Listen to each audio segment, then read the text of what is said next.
Hello Aquarius, welcome to my channel spiritual Hindi tarot. आज हम आपके लिए नेक्स्ट 5 डेज़ के लिए रीडिंग करते हैं। आपके पर्सन की फीलिंग्स देखेंगे, आपको लेकर कैसी रहेगी, और फिर देखेंगे उनके दिमाग में, दिल में क्या शिफ्ट आए हैं, ठीक है, क्या चाहते हैं वो आपसे, और इस रिलेशनशिप में क्या चेंजेस आ सकती है, इस रिश्ते का फ्यूचर कैसा रहेगा वो भी देखते हैं।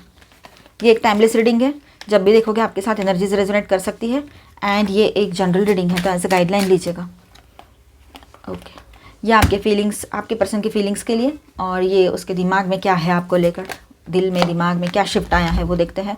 इस रिश्ते में क्या आगे क्या हो सकता है, फ्यूचर क्या रहेगा इस रिलेशनशिप का, इन द नियर फ्यूचर क्या चेंजेस आ सकते हैं इस रिलेशनशिप में।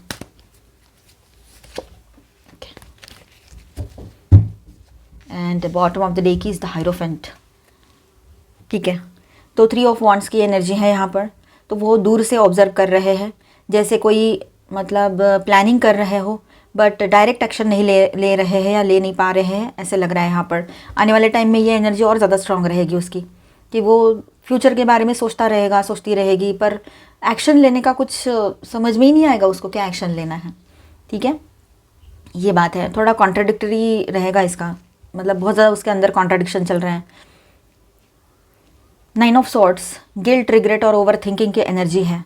उसको कुछ बातें या मोमेंट्स मेंटली डिस्टर्ब करते हैं, आपके साथ वाली बातें हो या कुछ जो इश्यूज़ हैं आप दोनों के बीच में, कुछ भी इशू हो सकते हैं ना। लॉन्ग डिस्टेंस है तो बहुत बड़ा लॉन्ग डिस्टेंस है, या फिर एज इशू है, या ऐसा इशू है कोई आप दोनों के बीच में जिसके वजह से आप दोनों बिना किसी वजह के, मतलब दोनों में आपस में कोई प्रॉब्लम नहीं है, लेकिन उस इशू के वजह से, जो भी प्रॉब्लम है उसके वजह से आप लोग एक नहीं हो पाते हो, या हो पा रहे हो, या हो पाओगे, इसलिए उसको तकलीफ़ हो रही है कि मैं इससे अटैच्ड हूँ, मुझे ये चाहिए पर ये हो नहीं पा रहा है, ऐसा कुछ उसके दिमाग में चलेगा। ठीक है, और कहीं पर ऐसा है कि वो अपने ही निगेटिव थॉट्स में कैद है, फ़िलहाल फंसे हुए हैं। ठीक है, जहाँ पर कोई इशू नहीं भी है तो वहाँ पर उनकी खुद की सोच इशू बनी है। ठीक है, ये बात है। तो गिल्ट, रिग्रेट या ओवर थिंकिंग की एनर्जी यहाँ पर रहेगी विद दिस 9 ऑफ सॉर्ड्स। उसको नींद भी नहीं आएगी। ठीक है, उसको कुछ बातें या मोमेंट्स मेंटली डिस्टर्ब कर रहे हैं, या अभी भी मतलब अभी भी या आने वाले टाइम में बहुत ज़्यादा इस एनर्जी में वो जा सकते हैं। 9 ऑफ सॉर्ड्स इम्पल्सिव एनर्जी है। कभी कभी आपके बारे में सोचकर दिल करता है कि कांटेक्ट करें या कुछ प्रूव करें, पर अप्रोच एग्रेसिव हो सकता है उसका। ठीक है, मतलब उसका मन करेगा एकदम से आपको कुछ बताने का, कुछ बोलने का, अपने आप को प्रूव करने का कि how much I love you, इस तरह से। ठीक है, या फिर मैं लॉयल हूँ, मैं ऑनेस्ट हूँ, और ये वो बहुत सारी चीज़ें। ठीक है, लेकिन थोड़ा सा अप्रोच उसका एग्रेसिव रह सकता है, उसको गुस्सा आ सकता है किसी बात को लेकर या सिचुएशन को लेकर। ठीक है, अब यहाँ पर देखिए क्वीन ऑफ पेंटिकल्स है, तो आपको वो ग्राउंडेड, स्टेबल, नर्चरिंग एनर्जी के रूप में देखते हैं। आप क्वीन हो चाहे किंग हो, ठीक है, आप उसके लिए पीस का स्पेस हो, मतलब आपके पास उसको सुकून मिलता है, आप उसके लिए बहुत ही इंपॉर्टेंट और बहुत अच्छे पर्सन हो उसके लाइफ में। ये बात है, उसने ऐसे पर्सन कभी मिला ही नहीं उसको, या मिली ही नहीं, उसने देखा ही नहीं ऐसा किसी पर्सन को कि जो बिना किसी स्वार्थ के उसके लिए कुछ कर दे। ठीक है, और कंट्रोल और डायरेक्शन दोनों चाहिए उसको यहाँ पर विद दिस चैरियट कार्ड। पर ईगो और हार्ट के बीच में टग ऑफ वॉर चल रहा है यहाँ पर। ठीक है, ये बात है। तो वो आपको इमोशनली कनेक्टेड है आपके पर्सन, पर उसके अंदर गिल्ट प्लस कन्फ्यूजन और ईगो का मिक्स चल रहा है यहाँ पर। ठीक है, वो आप उसके लिए सेफ एनर्जी हो, जहाँ वो रिटर्न करना चाहते हैं, आपकी तरफ आना चाहते हैं फिर से पलट कर, पर कंट्रोल लूज़ नहीं करना चाहते हैं। ये भी बात है, वो अपने इमोशंस को, अपने आप को जैसे कि मानो कंट्रोल में रख रहे हैं, और सब कुछ उसके हिसाब से चले। वो बोले तू रह तो रह, वो बोले तू मत रह तो तू फिर आप चले जाओ, इस तरह का उसका कहीं कहीं पर किसी के पर्सन का ऐसा कुछ माइंडसेट रह सकता है। इसको हम इमोशनल इमैच्योरिटी कह सकते हैं। वैसे तो देखिए कैसा है ना, आपने ईगो नहीं रखा है, आपने ये सोचा है कि चलो ठीक है ना यार, जो भी है सिचुएशन है, उस सिचुएशन के हिसाब से तो हमें रहना ही पड़ेगा। ये आपकी सोच है, लेकिन ज़रूरी नहीं कि ये पर्सन भी वैसा सोचे, ये कुछ और तरीके से सोच रहे हो। ये भी हो सकता है कि उसको लगता है कि मेरा ठीक है, मतलब उनसे गलती हुई है, कि कोई कुछ भी हुआ हो, या आप दोनों के बीच में कोई इशू भी है बड़ा वाला, कि आप एक नहीं हो पा रहे हो या कुछ। तो जैसी भी सिचुएशन है ना, उसको लग रहा है कि मैं ही अपने कंट्रोल में रखूँ सब कुछ। ये बात है। आपके पर्सन के दिमाग में क्या शिफ्ट आ सकता है आने वाले टाइम में। 4 of wands, queen of cups, 5 of pentacles. तो यहाँ पर ये कॉम्बो बहुत पावरफुल है। ठीक है, उसके सबकॉन्शियस में यूनियन का थॉट आता है, आपके साथ यूनियन करना है उसको। आप लोग मैरिड हो या रिलेशनशिप में हो, अभी मिले हो या पहले से रिश्ता चलता आ रहा है। ठीक है, तो उसको यूनियन का थॉट आता है आपके साथ। आपसे एक स्टेबिलिटी या सुकून जैसी फीलिंग जुड़ी हुई है उसकी। मतलब वो इतना उसने सोचा भी नहीं था कि मतलब इतना ज़्यादा डीपली वो आपके बारे में इन्वॉल्व हो जाएंगे। अभी अभी का रिश्ता है तो ये और ज़्यादा है, और थोड़ा पहले का भी रिश्ता है तो वो ये उसने कभी नहीं सोचा था कि ज़िंदगी में वो कभी किसी से इतना लव कर सकते हैं या इतना ज़्यादा इन्वॉल्व हो सकते हैं। ठीक है। अभी फ़िलहाल तो वो आपके साथ रियूनियन करना चाहते हैं, आपके साथ जुड़ना चाहते हैं, ये बात है यहाँ पर।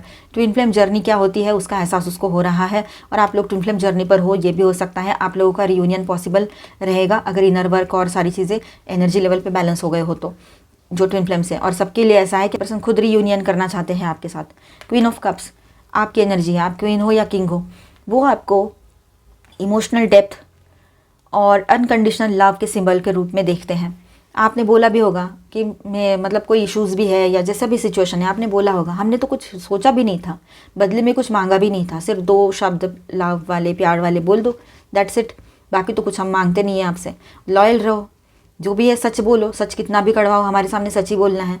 आपने कुछ मांगा नहीं है उससे, लेकिन उसको अब रियलाइज़ हो रहा है ये जब आपसे दूर गया है या गई है तब, कि आपके साथ जब था तो उसने आपको समझा नहीं, आपको वक्त नहीं दिया, यहाँ तक कि एक स्माइल के लिए भी मतलब बहुत जैसे कि महंगी हो गई है उसकी स्माइल, इस तरह से उसने बिहेव किया। अब उसको गिल्टी भी फील हो रहा है, तकलीफ़ भी हो रही है, आपकी याद भी आ रही है, आप कितने लविंग केयरिंग हो, इतना अनकंडीशनल लव करते हो उससे। तो ये पर्सनालिटी और ये जो आपका गुण है या आपकी जो पावर है ये उसको अपने तरफ खींच रही है अभी। ठीक है, बहुत मिस कर रहा है आपको या रही है, उसको एक लॉस की फीलिंग भी है यहाँ पर। ठीक है, वो अपने आप को इमोशनली है ना बिल्कुल बाहर समझते हैं आपकी ज़िंदगी से, ऐसा समझता है कि मेरी कोई जगह ही नहीं है इसके लाइफ में, जबकि आप ऐसा समझते हो कि आपकी कोई जगह नहीं है उसके लाइफ में। तो ये कहीं पर बात हो सकती है, हर कोई अपने ऊपर मत लीजिएगा, किसी किसी की बात ये रहेगी जहाँ पर आप दोनों के बीच में एज गैप है या कोई दोनों मैरिड हो या कुछ और चीज़ें इस तरह की है बातें तो। ठीक है, और उसको ऐसा लग रहा है जैसे कि आपके वार्मथ से वो दूर चला गया, आपके लव की जो वार्मथ है, आपका जो एक वो रहता है ना, एक गर्माहट होती है, मतलब एक अपनापन होता है, वो अपनापन के एहसास से वो दूर चला गया है या चली गई है, ऐसे उसको लग रहा है। ठीक है, उसको बहुत याद आ रही है आपकी, और उसको ऐसा लगता है जब मेरे सामने थी या था तो मैंने इसके तरफ ध्यान नहीं दिया, मैंने एक स्माइल तक नहीं दी, ये मेरे से बात करने को आए तब भी मैंने बात नहीं किया, मैंने इसको इग्नोर किया, बहुत इग्नोर किया, इसके किसी सवाल का जवाब नहीं दिया, इसको कोई मैसेज नहीं किया, कॉल नहीं किया, जब मिले तो बात भी नहीं की, कुछ नहीं, 3-4 दिन तक रोज़ ऑफिस में या कहीं पर आप मिल रहे थे, और इसका अभी कहीं और जाना हुआ है या आपका कहीं और जाना हुआ है, तो अब आपके बीच में लॉन्ग डिस्टेंस आ गया है। पहले वैसे ही प्रॉब्लम से और से प्रॉब्लम, तो उसको ना गिल्ट फील हो रहा है इस बात का कि मैंने तब एक्सप्रेस क्यों नहीं किया, क्यों मैं दूर भागता रहा ऐसे या भागती रही, ये बात है यहाँ पर। तो उसको ऐसा लग रहा है कि आपका लव जो है ना उससे दूर चला गया है, जब आप उसके सामने थे तो उसने आपको ठुकराया, उसने आपको इग्नोर किया, इसका गलत मतलब इसका जो गिल्ट है वो उसको अंदर ही अंदर खा रहा है अभी।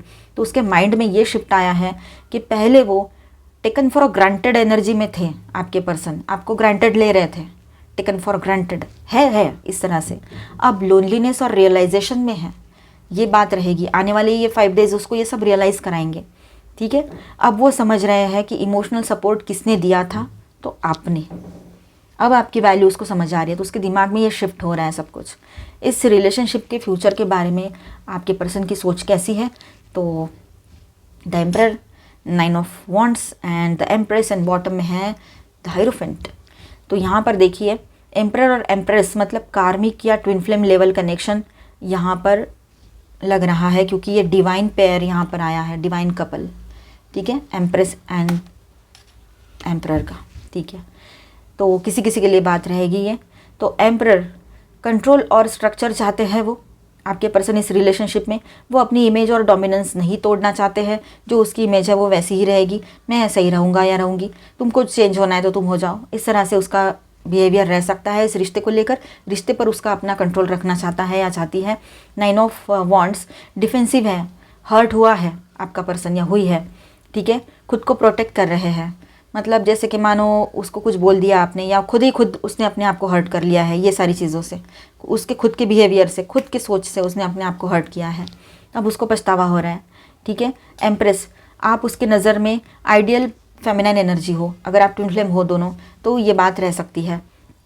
और जनरल बात करें तो आप उसके लिए एक ऐसे आइडियल लाइफ पार्टनर वाली एनर्जी हो कि हर कोई चाहेगा कि आपके जैसा लाइफ पार्टनर हो, है ना, मेल या फीमेल, है ना, हस्बैंड या वाइफ आपके जैसे हो।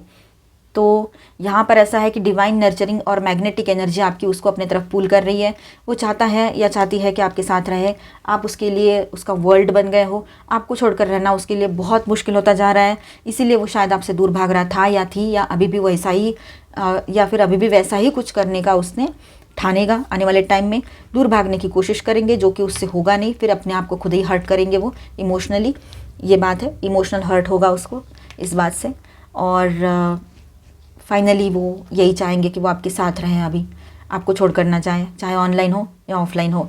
ठीक है, जब भी वो आते हैं अभी, या आपने बोला होगा कि अभी पता नहीं कब मुलाकात होगी, कहीं पर ये बात हो सकती है। हर कोई अपने ऊपर मत लीजिए, जनरल रीडिंग है, तो कहीं पर ये बात हुई होगी कि अब पता नहीं कब मुलाकात होगी, तो उसको वो भी डर है। तो शायद फेस टू फेस अभी हम मिलेंगे भी या नहीं, ऐसे उसको भी डर सताएगा आने वाले टाइम में। जब भी उसका काम होगा, काम के बाद तो यही सब रहेगा। The hierophant, long term spiritual bond या मैरिज एनर्जी यहाँ पर दिखाई दे रही है। तो आपके पर्सन आपके साथ एक तो पहले ही शादी हो रखी है, तो उसको निभाना चाहते हैं, बहुत सही से बैलेंस करना चाहते हैं, सारा सब कुछ बाहर का जो भी थर्ड पार्टी या कुछ भी रहा होगा, थर्ड पार्टी इशू सब खत्म करना चाहते हैं वो अपनी तरफ से। ठीक है, और आपके साथ शादी निभाना चाहते हैं। तो कहीं पर ऐसा है शादी ना हो रखी हो तो शादी करना चाहेंगे, और जहाँ पर शादी करना मुमकिन ही नहीं है वहाँ पर भी आपके पर्सन इसी तरह से पॉजिटिव सोच रख रहे हैं कि कोई तो रास्ता निकलेगा, मैं कुछ तो कर सकता हूँ, क्या मैं कुछ नहीं कर सकता, इस तरह से उसके दिमाग में बातें चल रही हैं। तो ओवरऑल यहाँ पर ऐसा है कि आपके पर्सन आपसे इमोशनली कनेक्टेड है, पर वो अभी अपनी वल्नरेबिलिटी से थोड़ा सा डर रहे हैं या कंट्रोल में रखना चाहते हैं सब कुछ। ठीक है, दिल के अंदर है ना, आप उसके लिए होम जैसी फीलिंग हो। बहुत ही अच्छी एनर्जी आई है, बहुत emotional, deep deep deep emotional energy यहाँ पर है। समझने की कोशिश कीजिए आपके पर्सन की हालत क्या हो रही होगी। तो यहाँ पर स्टार साइंस में बताते चलूँ, भले ही उसकी गलतियाँ हुई है तब भी। वर्गो अगेन, एरीज हेवी एनर्जीज में, और कैंसर। एंड माइनर अरकानाज में ऑल 12 साइंस की एनर्जी है। Aries, Leo, Sagittarius, taurus, Virgo, Capricorn, Aquarius, Libra, Gemini and cancer, Scorpio, Pisces. देखते हैं और थोड़ा आपके लिए आकर्षिक guidance, will, wisdom and mind. तो देखिए यहाँ पर ऐसा है, आप लोगों ने क्या करना है, तो आपने अपनी एनर्जीज़ पर कंट्रोल रखना है। ठीक है, अपने इमोशंस पर कंट्रोल रखना है, अपने आप पर पूरे तरीके से आपका ध्यान होना चाहिए। माइंडफुल होकर सोचिए, किसी भी वहम में या इल्यूजन में मत फंसिए। इमेजिनेशन में जाकर अपने पर्सन के बारे में डे ड्रीमिंग करना, ये चीज़ें ना करें तो बेहतर रहेगा आपके लिए थोड़ा बहुत। ठीक है, ज़्यादा उसमें खोए नहीं, अपने काम पर ध्यान दें, अपने ऊपर ध्यान दें। इससे क्या होगा, ये पर्सन अभी इस तरह की एनर्जी में रहेंगे आने वाले टाइम में, और आप अगर डे ड्रीमिंग कर रहे हो, उसको कॉल मैसेज कर रहे हो, लवी डवी सा एनर्जी भेज रहे हो, चाहे वो साथ में है, मतलब एक ही सिटी में या अलग अलग 2 सिटीज़ में, जहाँ पर भी है, तो हो यूँ रहा है कि आपकी पॉजिटिव एनर्जी उधर जा रही है, और वो एनर्जी लेकर वो फिर से आपसे दूर भागेंगे। ये बात ध्यान में रखना, मतलब गलत वे में मत समझिए इस बात को, लेकिन यही चलता है। इसीलिए अपने ऊपर फोकस करो, थोड़ी बहुत एनर्जी देना। ठीक है, पूरा 24/7 उसके बारे में सोचने की ज़रूरत नहीं है। ख्याल आएंगे, थॉट्स आएंगे, ज़बरदस्त थॉट्स आएंगे, लेकिन अपने ऊपर फोकस करो। द क्वीन ऑफ कीज़, आप एक क्वीन या किंग की तरह हो, अपने तरफ ध्यान दो, सोचो आगे क्या करना है, आगे का प्लानिंग करो। ठीक है, आपके ऊपर बहुत सारे लोग डिपेंड करते हैं, आपके ऊपर जिम्मेदारियां हैं, तो उन जिम्मेदारियों की तरफ ध्यान दो, ये सही रहेगा। कुछ लाइट म्यूज़िक सुनने का मन करेगा इन दिनों, या कुछ शेर व शायरी लिखने का, या कुछ लिखने का मन करेगा जो थोड़ा सा पोएटिक वे में, मतलब पोएम्स वगैरह लिखने का मन कर सकता है आपका कुछ इन दिनों, या सुनने का तो करेगा लाइट म्यूज़िक वगैरह। ठीक है, चलो, इनर नोइंग, देखिए, you are a brave traveller, your soul knows the way, be confident, you will achieve your destination, loyal friends are always with you, don't worry, you are blessed, let yourself fly. आप blessed हो, worry करने की ज़रूरत नहीं है, आपके अपने जो अच्छे लॉयल दोस्त हैं वो हमेशा आपके साथ बने हुए हैं। ठीक है, अकेलेपन वाली एनर्जी में ना जाए तो बेहतर रहेगा आपके लिए। चलो, कुछ गाइडेंस और देख लेते हैं। टुगेदर, देखिए यहाँ पर आप दोनों का रियूनियन पॉसिबल रहेगा यहाँ पर। ठीक है, तो ज़्यादा टेंशन लेने की ज़रूरत नहीं है, जहाँ पर बड़ी प्रॉब्लम्स नहीं हुई है, जल्दी रियूनियन हो जाएगा। Find joy in the simple pleasure of just being together, ये बात है, ये बात भी तो है। बाउंड्रीज, लव में challenge your boundaries, protect them. हो सकता है कि थोड़ा सा आप अपनी बाउंड्रीज़ को मतलब क्रॉस करने का आपके मन में आए, लेकिन प्रोटेक्ट करना आपके हाथ में है। इमोशंस में बहते नहीं जाना है, कहीं ना कहीं पर कुछ बाउंड्रीज ज़रूर होनी चाहिए। ठीक है, फिजिकल लेवल पे बोलो या इमोशंस भी ज़्यादा ना बढ़ने दें। Imperfections, love is a beautiful miss, embrace it's imperfections. देखिए परफेक्ट तो कोई नहीं होता है, और जो लोग एक दूसरे से लव करते हैं वो कहीं ना कहीं पर एकदम से 100% मैच तो होते ही नहीं है, तो इस बात को समझना है, ठीक है। Nurture, nurture your relationships like blooming flowers, they will flourish. अपने रिलेशनशिप की तरफ ध्यान दो, ठीक है। कहाँ कुछ कम हो रहा है वहाँ पर आप पैचअप करो, जहाँ उसकी गलती है उसको माफ़ करो, जहाँ आपने सॉरी बोलना है आप सॉरी बोलो, और जो भी चीज़ें कर सकते हो करके इस रिलेशनशिप को फिर से एक नॉर्मल और पॉजिटिव एनर्जी में लेकर आओ। आपके हाथ में बहुत कुछ रहेगा यहाँ पर। अपोलॉजी, देखिए never under estimate the power of A heart felt apology. तो आपके पर्सन सॉरी कह सकते हैं, आपको माफ़ी मांग सकते हैं, तो उसको एक्सेप्ट करना आपके हाथ में रहेगा, ठीक है। अभी मैंने बोला और कार्ड भी आ गया। Connection, love is the bridge connecting souls, cherish those connections, ठीक है। तो प्यार ऐसी एक ब्रिज है बीच का, जो एक क्या कहेंगे उसको, दो अलग अलग सोल्स को एक साथ बांध देता है, ठीक है। तो समझने की कोशिश करो, इस रिलेशनशिप को सही से आगे ले जाओ, पॉजिटिव सोचो, सब कुछ अच्छा होगा। जहाँ पर बिल्कुल पॉसिबिलिटीज़ कम है वहाँ की बात और है, जहाँ टॉक्सिसिटी बहुत ज़्यादा है या बातें बिगड़ी हुई है वहाँ की भी हम बात नहीं कर रहे, लेकिन जहाँ छोटी मोटी प्रॉब्लम्स है या कुछ भी ऐसा हो सकता है कि चलो पॉजिटिवली कुछ बैलेंस हो जाए सॉरी कहने से या फॉरगिव करने से, तो आपके ऊपर डिपेंड करता है बहुत कुछ। मिलते हैं नेक्स्ट वीडियो में। अच्छा लगा है तो please do subscribe, like and share this video. Bye bye, stay blessed, thank you for watching.